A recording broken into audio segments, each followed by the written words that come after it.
Good morning to some of you. Good afternoon to others. I'm Dr. Mary Ann Bauman, Board President of the American Heart Association's Western States region and also a member of the National Board. I want to welcome you to our Quality Impact and Stroke celebration. We are excited to recognize the award winners for 2021 as we prepare to announce a new round of awardees for 2022 later this summer. While we couldn't be together in February in person because of yet another stroke or COVID spike, thank God not a stroke spike, we have a great program planned for you today to feature both a national perspective on this work, as well as the impact that your home communities experience firsthand from the outstanding work that you do to improve patient outcomes. Throughout both the national and regional portions of this program, we want to encourage all of you to please share your pictures, your comments, and your applause using some of the fun features on today's platform. Some of us have already started, as you can see on the display on your screens. If you haven't already, let's start right now. Take a moment to post on Twitter or Instagram using the hashtag AHA Stroke Impact. The attendee guide that you received when you registered highlights many of the features of this platform and the ways you can participate. So you can go back to that if you want to check it out. I can't wait to see what each of you have to share. And stay with us, please, for both portions of today's program. When the national program ends, I'll prompt you to hit the back button. That takes you back to the main agenda. You'll see a map of the various regions. You can then scroll down, click on your region, and join us there. You really don't want to miss your hospital photos and the award that will be featured on that particular area. So please, now, to get things started, I want you to see this message and enjoy it from Nancy Brown, our CEO. Hi, I'm Nancy Brown, CEO of the American Heart Association. I wanted to personally thank each of you for powering our mission to be a relentless force for a world of longer, healthier lives. Science and research are the bedrocks of the association, and bringing science to life is the essence of our Get With the Guidelines quality improvement program. We launched Get With the Guidelines 22 years ago to ensure that patients with coronary artery disease received high-quality, evidence-based care during their hospital stay. Since then, Get With the Guidelines has expanded to include resuscitation, heart failure, stroke, atrial fibrillation, as well as the COVID-19 cardiovascular registry. Stroke remains the largest of our Get With the Guidelines programs. More than 88% of stroke discharges in the United States come from hospitals participating in Get With the Guidelines, just like yours. I'm so grateful for your partnership and your perseverance. Over the last 2 decades, researchers have analyzed collected data from more than 11 million patients. This has profoundly deepened our scientific understanding of cardiovascular disease and stroke. As a champion of health equity, the AHA is using our voice, our platform, and our resources to improve healthcare access for all. Your support allows us to capture critical data to accelerate scientific knowledge and better understand how social determinants of health impact patients and their families. Get With the Guidelines is, in fact, a great equalizer for patients experiencing a stroke to have the best possible outcome. None of this would happen without your heroic efforts on the front lines of stroke care. You continue to display courage, collaboration, and clinical excellence. On behalf of all of us at the American Heart Association, thank you for your dedication to ensuring all people everywhere have the opportunity to live longer, healthier lives. Thanks, Nancy. And now it's my pleasure to introduce Dr. Stephen Masay. Dr. Masay serves as the Associate Director of Vascular Neurology Fellowship at the University of Pennsylvania. He's also Professor of Neurology at the Hospital of the University of Pennsylvania. He chairs the American Heart Association's National Get With the Guidelines Stroke Committee. Please join me in welcoming Dr. Masay. Thanks so much, Dr. Bauman. I really want to welcome our healthcare colleagues from across the country and all of our Get With the Guidelines award winners today. On behalf of the many volunteers and staff at the AHA, I want to thank each and every one of you for the incredible and incredibly important work that you're doing. Your relentless commitment to quality care, especially during these past few years of extraordinary challenges, it's appreciated and it really does deserve to be celebrated. Unfortunately, while we're unable to have the celebration in person again this year, we wanted to bring everyone together virtually and share images and local success stories and make sure we applaud each of the 2021 award winners on screen. We know that you might be celebrating this award during your lunch break, of course, and before you get back to the business of saving lives. We also know that some of your colleagues are not able to join us today. So this program is going to be recorded and the link will be shared for you, and you can share it with anybody else who'd like to view it later. So you heard already from CEO Nancy Brown that Get With The Guidelines is really the great equalizer. The team at the American Heart Association truly believes that the efforts that each of you are making to ensure that each patient that's getting the right care at the right time, every time, that saves lives. And from diagnosis to treatment to transitions of care and ongoing health management, the goal is to create the systems of care that leverage learning healthcare systems and implementation science to build these bridges that we need between the acute care and outpatient healthcare settings so that clinical professionals and caregivers can reach their patients and family members. We've repeatedly demonstrated that this framework leads to improved outcomes for all patients. The American Heart Association's quality improvement programs work to narrow gaps and disparities by converting guidelines of evidence-based optimal care into clinical practice that will improve outcomes for all patients. And we do this because of our belief that by removing barriers to health equity, we're going to have a significant impact on health across the whole country and ensuring all people have the same chance to live a longer and healthier life. So now it is my great pleasure to introduce Jayme Kelly. She's one of this year's Real Women, a registered nurse, and a stroke survivor. Hey, Jayme. Hi. Thank you so much for joining us. Your experiences and insight are really great to hear about. And if it's okay, if you can go ahead and start, just tell us about what happened the morning of your stroke and before you even got to the hospital. What was it like? Yeah, so I woke up and feel anything on my right side. I thought I had slept on weird or something. So I was confused because I couldn't get my right arm or right leg to wake up. So I figured moving around, I can wake them up that way. So I tried to go to the bathroom, but my right leg wasn't working. So I fell down a lot. And I went back to my room and I tried to call my charge nurse because I was working that day. But because of my confusion, I couldn't put in my password correctly. So it locked me out. So I just thought, like, bad morning. Let's go back to sleep. And when you will wake up, you will be fine. I was a nurse and I didn't realize that I was exhibiting the signs of a stroke. And I didn't fit into any of the risk factors for having one. And I was so young, I was 29. So I didn't realize I was having a stroke. So a couple hours later, my roommate found me and she said, like, "Are you okay?" And I couldn't even, like, mumble to her. I couldn't even talk to her. So now I'm freaking out, like, what's wrong with me? And then she called 911, which is what you're supposed to do. And then they brought me to MGH-ED. Wow. And then so you got to the hospital, and what did the stroke team do for you in the hospital that got you on your path to recovery? Because you obviously made an amazing recovery. Oh, thank you. So they got me in the MRI machine like the second I got there. And I'm so grateful to them. They found an occlusion on my left middle cerebral artery.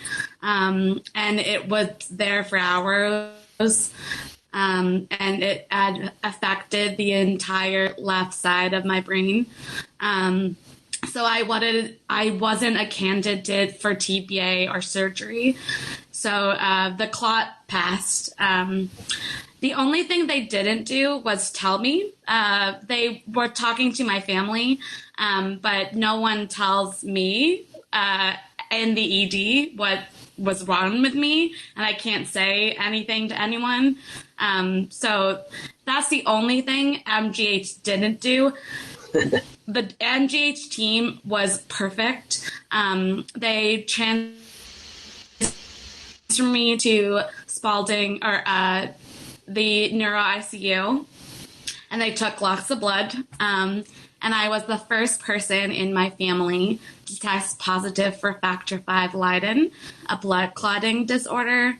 And I was also on birth control at the time. So I think the hormones reacted with factor V Leiden, and that's why I had a stroke. They checked my legs, heart, and lungs for clots, and they found nothing. They don't know why it transferred to my brain, but it did. And I'm on lots of blood thinners now. It took me like 2 days to walk again, 2 days to even move my arm a little bit. Every time I was in the hospital, I couldn't say anything. And then they transferred me to Spalding Rehab, and I was there for like 2 weeks. Wow. So what did you use in your rehab process? What got you to this point that you're at now? Yeah. So I'm in speech therapy 3 times a week. And I'm also in a book club with other stroke survivors because reading and writing is hard for me, even like 2.5 years later. I'm also in music therapy twice a week because of my apraxia. Also, rehab. My right hand. I can't feel anything on my lift things because my brother-in-law and my speech therapist, they were CrossFit instructors. So they were basically PTs for me. So I can lift things, but fine motor things are hard for me to do. And if I can't see it, I can't do it. And I was a righty before this happened. So like writing is hard for me. Typing is hard for me. But I'm getting better every day, but it's hard. It's so hard to be a stroke survivor. I cannot even imagine. I mean, stroke is an injury to the brain, but it's also an emotional trauma. And particularly I found for young stroke survivors, it's like, it's trauma, and it's at least a post-traumatic stress. There's no question. How have you managed that mental health aspect of the stroke recovery?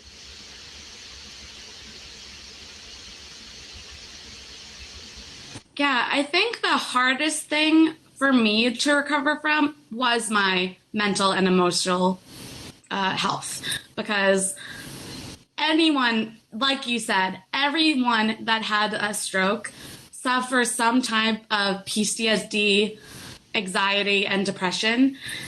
For me, it took one morning for my life to be flipped upside down. I was lucky that I can work out after my stroke because a lot of stroke victims can't. So I was working out every day because I can't speak to everyone like for 6 months after my stroke. And it gave me a release because I was so like mad, sad, like why me? And I put all of my emotions down because I'm my own worst critic and I didn't want anyone to feel sorry for me. So I like push all of my emotions down. And if you're going to do that, you're going to explode. I was crying every day. I was having dreams every night, like the night of my stroke, the night of my stroke, the day of my stroke. And it took my sister, who's a doctor at Children's Hospital ED, to say, like, you need to go to an emotional therapist. And then I didn't want to because I didn't want to relive that day. It was the worst day of my life. And I didn't want to relive that day. But the more I talked about it with the right people, the better I felt. I can talk about it with my friends and family. I can talk about it with you. And like, I think even if you can't say okay, it's okay not to be okay. And I think like stroke victim, everyone, like doctors, nurses, therapists, everyone needs to realize that, because being a stroke survivor is hard, and like the path that your life takes is hard. So I think the hardest thing for me to recover from was my mental and emotional health, because it's hard. Honestly, I can't imagine, and you know, it's incredibly brave of you to get up and talk about it as you do. I think it's really wonderful and helpful for all of us to hear it. It's terrific. So thank you again.